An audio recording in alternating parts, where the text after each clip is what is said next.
The message came in at 6:13 a.m. I was still wearing yesterday's clothes. Shirt stuck to my back. My phone buzzed again. Unknown number. Hey, I know this is weird. I'm Natalie's boyfriend. Can we talk? Natalie. First time I'd seen that name in 6 months.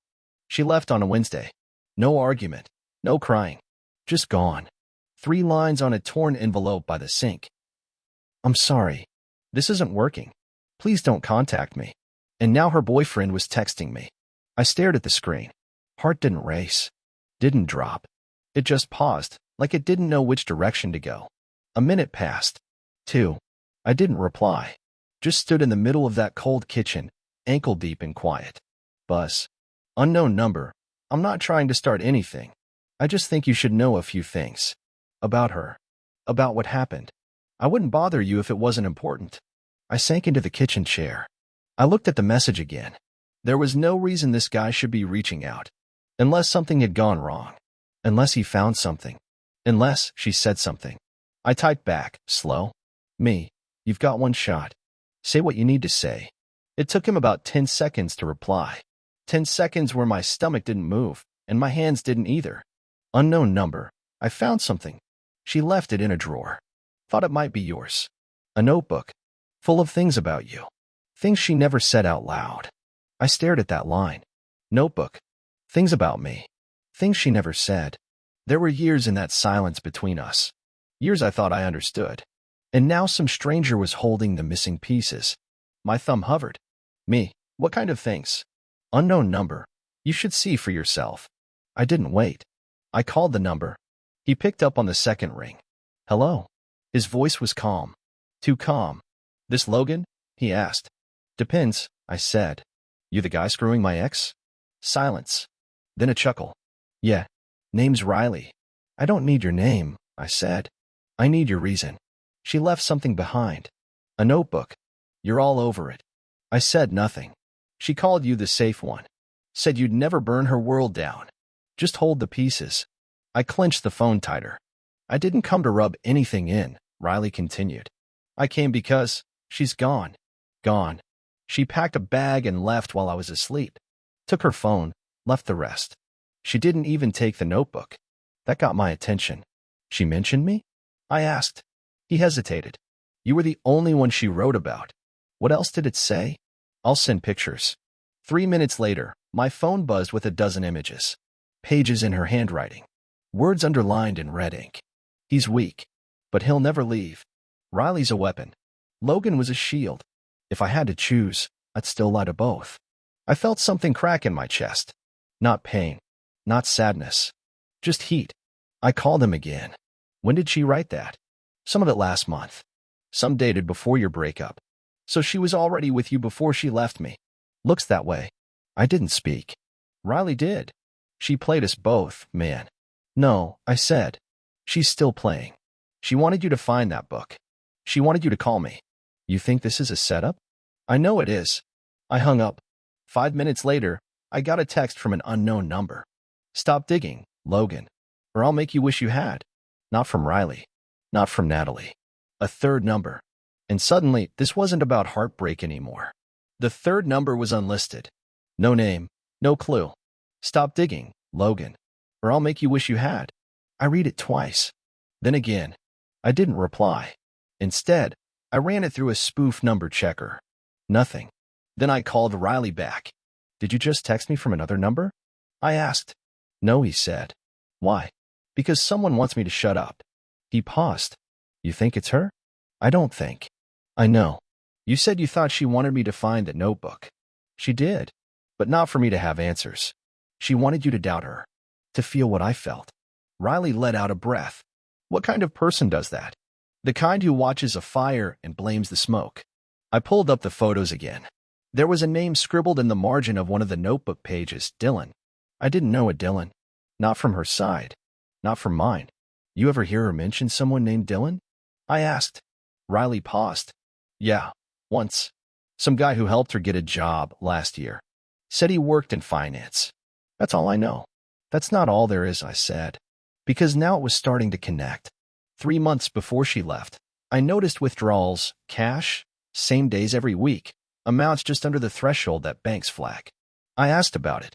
She said it was to pay off a massage license renewal. Sounded legit. But she didn't renew anything. I checked back then. And now I knew the name. Dylan. I dug into my old emails. Found the one she sent from a new Gmail account, Greenlight.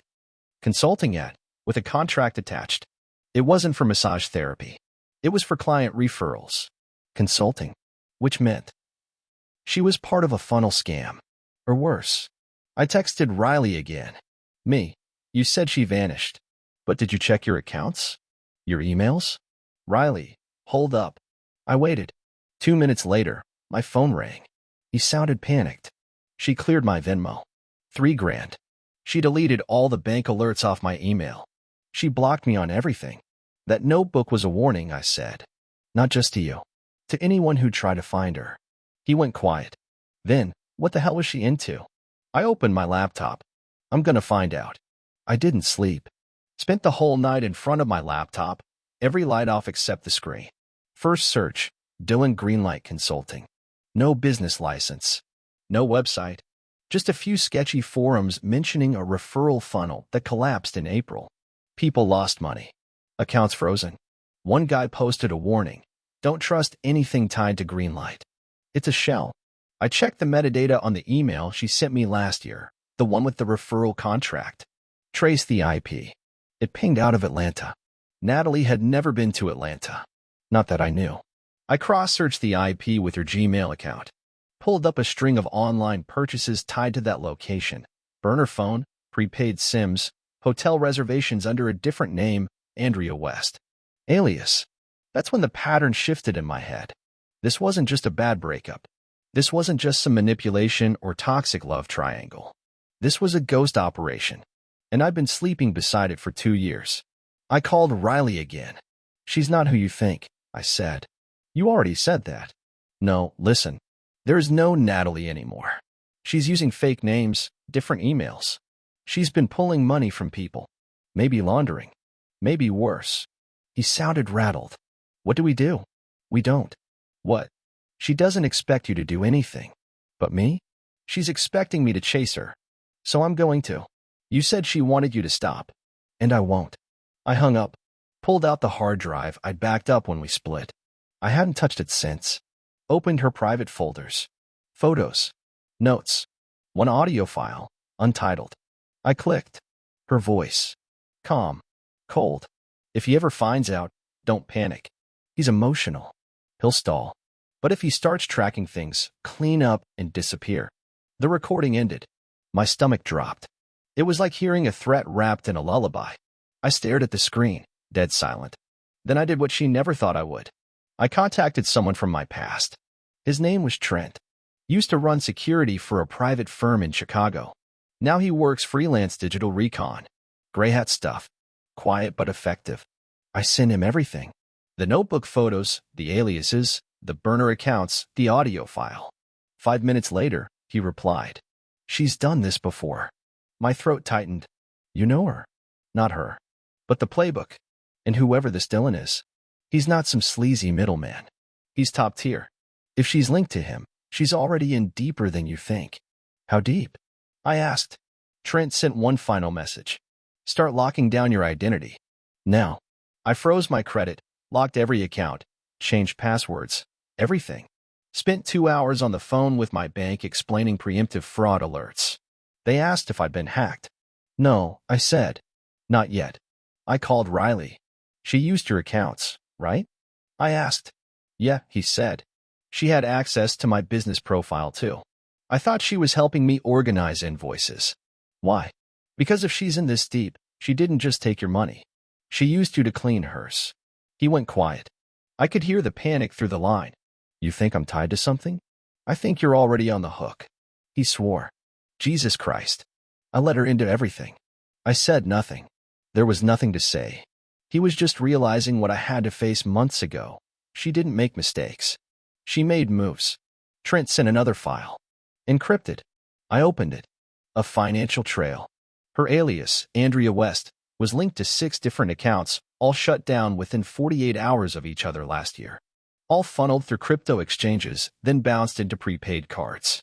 The last IP ping? My apartment. The exact night she left me. I felt my blood go cold. She'd used my Wi-Fi, my location, my identity. She didn't just leave. She lit the fuse and walked out before it blew. I messaged Trent. Me. She framed me. Trent. Not fully. Not yet. But she left just enough trail to slow you down if anything surfaced. You'd look guilty first. Me. Can we flip it? Trent. We're already working on it. We. That word hit different. Me. Who else is in this? Trent sent one name. Mara Ellison. I didn't know it. I asked. He replied with a file. Mara was another guy's ex, different state. Same MO. Met in a gym. Fast connection. Lived together 6 months. She drained his accounts, planted emails that made it look like he was blackmailing her, then vanished. He spent 8 weeks being investigated until someone higher up realized it didn't add up. Sounded familiar. I called Riley again. She's done this more than once. She's a con artist? No. She's worse. She doesn't do it for money. She does it to break people. Riley let out a breath. Why me? Because you're the new me. And I was the old someone else. He didn't answer. I could hear him pacing. Riley, I said, how did she meet Dylan? She said he was a cousin of a client. I didn't even laugh. And you bought that? I was in love, man. So was I. Until now. I checked the city data system. Andrea West had filed for a DBA, a business license, 6 months ago under a new name, Black Thread Consulting. Same fake address. Same phone structure. Trent pinged back. She's still active. Different city. New target. I've got an idea. I called him. What kind of idea? He didn't hesitate. You're going to catfish her. And we're going to end this. I didn't want to do it. Catfishing her felt like stooping to her level. But Trent was right. We weren't dealing with a person anymore. We were dealing with a pattern. And patterns only break when you intercept them. We built a profile from scratch. Fake name. Real-looking background. A digital footprint that made sense. Ethan Keene. Business consultant. Relocated to the city she was currently operating in, Charlotte. Trent handled the back end. I wrote the messages. Simple. Casual. Flirty. Ethan. Hey, saw your name on a freelance group. Love your work. You taking on new clients? She replied 4 hours later. Andrea, always. What kind of consulting are you looking for? It started as business talk. Then she pivoted. Fast. Andrea, you're kinda cute, by the way. There it was. Classic. Trent monitored her IP. It matched one of the crypto laundering hotspots he'd flagged 2 weeks earlier. She was back in full swing. I kept messaging. Played the part. Said I was new in town.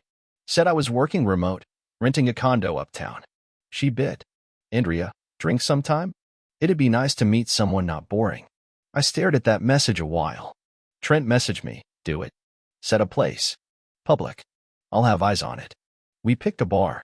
Downtown. Loud enough for cover, lit enough for video. Riley offered to come too. He wanted to see her. Not talk. Just see. Friday night. I walked in 5 minutes early. Took a booth in the back. Ordered a drink I didn't touch. 10 minutes later, she walked in. Same smirk. New hair. Dressed like someone confident the world belonged to her. She didn't recognize me at first. She scanned the room. Saw Ethan. And then our eyes met. 1 second. 2. Then her face dropped. She turned to run. Trent's guy was already at the door. She stopped cold. Looked around. Trapped. I stood up. Natalie, I said. She didn't respond. Or is it Andrea now? Still nothing. Riley stepped out from behind the bar. No emotion. Just watching her like someone staring at a storm that already passed. You picked the wrong people, I said. Her eyes narrowed. You don't know what you're doing. Trent appeared beside her. Badge out. Not a cop, but legit enough to freeze her in place. Actually, he said, we do. She was escorted out. I sat back down. The bartender walked over. That your ex? Something like that. What was that about? I looked at my untouched drink. Clean up. She didn't go to jail that night. That's not how this works. Trent made that clear. She wasn't being arrested. She was being contained. His firm was working under contract with a private recovery group tied to multiple fraud investigations across state lines. Their job wasn't to put her in cuffs. It was to build the wall so high she couldn't climb out. And we had more bricks than we realized. By Monday morning, I had a sealed drive on my doorstep. Trent's Courier. Inside, over 400 files, bank logs, forged contracts, fake IDs, IP data, screenshots of messages with other victims. At least 5 men. 2 women. All under different aliases. All marked with the same notes in her digital logs. Leverage. Cooperative. Too emotional equals cut. I sent Riley the file on him. No warning. Just dropped it in his inbox. He called 2 minutes later. She labeled me as soft open. What the hell does that mean? She knew you'd let her in fast. You were the test run before the real con. Silence. She used you to relearn the play. I was the dress rehearsal. He didn't say anything after that. But the fire had started. Riley went public. Posted on a fraud victims forum with evidence. Photos, messages, aliases. The thread exploded. Dozens of comments. 2 guys recognized her from New York. One had filed a police report, but nothing came of it. Until now. She wasn't a woman anymore. She was a case. And someone had reopened it. By the end of the week, I got a call. Blocked number. Logan Hart. Speaking. This is Agent Monroe. Homeland Security Task Force on Cyber-Based Financial Crimes. We'd like to ask you a few questions. I agreed. We met in an office downtown. Small, windowless. Clean. He had a file in front of him, already open. We believe Natalie, or Andrea, or whatever name she's currently using, is tied to a broader operation involving identity theft, cryptocurrency laundering, and domestic manipulation schemes. Your name appears in several files. She used my Wi-Fi. My accounts. We know. You're not a suspect. But you are a key witness. He paused. And a potential victim. I leaned forward. Potential? Agent Monroe looked me dead in the eye. She's not done. She's not done. Agent Monroe's words echoed in my head long after I left that office. She wasn't just trying to get away. She was trying to rebuild. By the time I got home, Trent had already messaged me. Heads up. She's moving again. New alias. New city. I typed back. How fast? Faster than I expected. She's laying groundwork under the name Claire Maddox. Already has a Shell LLC registered in Arizona. I called Riley. No answer. 2 hours later, he texted. Sorry. Had to talk to the cops. They asked for all the emails. I gave them everything. Good. The walls were closing in. But so was the danger. The next morning, I got an alert on my bank account. Login attempt from Phoenix, Arizona. Wrong password. Blocked. But it was her. She was still reaching back, trying to claw at the life she abandoned. Or maybe trying to make sure no one else could pick up the pieces. Trent called. She's getting sloppy. Might be scared. She should be. She's not afraid of the law, Logan. She's afraid of exposure. She knows we're building a network. That's when people like her start getting desperate. What does desperate look like? He didn't answer immediately. Then, it looks like a fire before the exit. She might try to burn anyone left standing in her way. I checked my messages. An email had just come in. No subject, no body, just an attachment. I opened it. It was a photo. Me. Standing in my apartment parking lot from across the street. Timestamp. 5:11 a.m. That morning. Chills ran up my spine. I forwarded it to Trent. He called instantly. She's here. No way. She doesn't need to live here. She just needs one flight. One burner phone. 1 second. I checked the timestamp again. That was right before sunrise. I just stepped out to grab coffee. She was watching.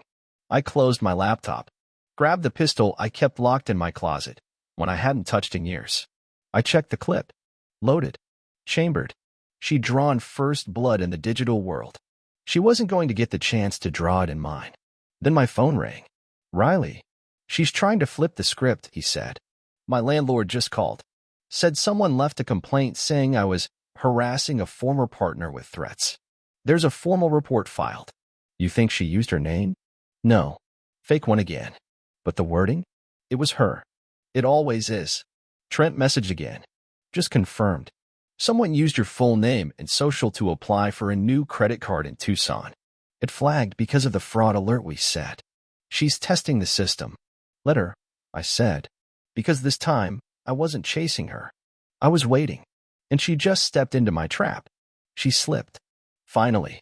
Trent's surveillance team caught the alias Claire Maddox checking into a co-working space in Phoenix using fake ID and a payment card tied to one of the flagged crypto wallets. The building had cameras. The timestamp matched the credit card swipe. And the image? Clear. Undeniable. It was her. Trent called. She's boxed in. One wrong move and the feds will have her in cuffs. She just made it. That same morning, Riley got a letter from a legal office. A restraining order. Claimed he was stalking and threatening a woman named Claire Maddox. Natalie was trying to legally erase herself and turn him into the threat. I told Trent. His answer was cold. She's following the same script. She plants false flags, escalates quietly, and when it all gets close to falling apart, she runs. But where this time? We're not going to find out. What does that mean? He sent me a copy of the federal filing. Full investigation opened into identity fraud, money laundering, and willful obstruction. Target, multiple aliases. The motion to subpoena her digital records had been approved. Phone data, bank access, everything. She was out of time. 3 hours later, her accounts were locked. Not just the burner PayPals, her main accounts too. The ones she'd kept under the radar. That's when she snapped. A call came in. Unknown number.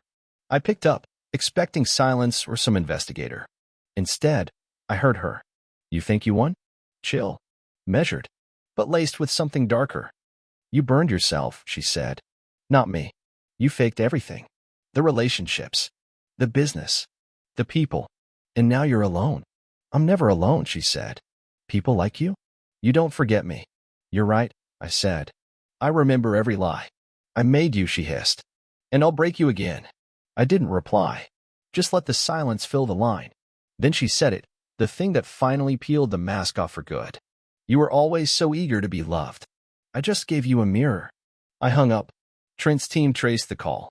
It pinged from a burner phone 5 blocks from my apartment. That was enough. I gave the agents my full statement. Everything. The recordings. The messages. The photo of me at 5:11 a.m. The phone call. Within 48 hours, the federal order expanded. Her name, real name, was now tied to over a dozen open cases. One more mistake and she'd crossed the line into federal custody. Riley and I met in person for the first time since it all began. Sat in silence for a while. He asked the question I'd been trying to avoid. What happens when they catch her? I don't know. Do you think she'll talk? I looked out over the street. Quiet. Calm. Like nothing had ever happened. She already said everything we needed. 2 weeks passed. No news. No updates. Just silence. Then Trent messaged, we got her. She was picked up outside a storage unit in Las Vegas. Wearing a wig. Using a fake ID with a new alias, Chloe Vincent. She was loading hard drives, a laptop, and 2 burner phones into a duffel bag when DHS agents rolled up. They didn't ask questions. They didn't need to. The files they gathered were enough to charge her on multiple federal counts. Fraud. Identity theft. Wire fraud. Obstruction. Use of false documentation. They didn't even need my testimony. But I gave it anyway. In court, I watched her walk in, cuffed, expression flat. No fear. No shame. Just cold calculation, same as always. She looked right at me. Smiled. The prosecutor listed the charges like a death sentence in pieces. Each alias, each victim, each lie stacked like bricks. When they asked if she wanted to speak, she said nothing. Just shrugged. The judge read the sentence. No shock in the room. 5 years federal. No parole. She never looked away from me. Outside, Riley asked if I felt anything. Closure, he said. Relief. No, I said. Not even satisfaction. Then what? I lit a cigarette. I hadn't smoked in years. It burned fast. She didn't win, I said. That's enough. He nodded. We walked away. No handshake. No brotherhood. Just mutual survival. Weeks later, I got one last email. No sender. No subject. Just a line of text. They'll never understand you like I did. I deleted it. Didn't forward it. Didn't reply. Because the truth was simple. She never understood me. She just underestimated what I'd become after she broke me. And that's how it ended. With silence. And me still standing.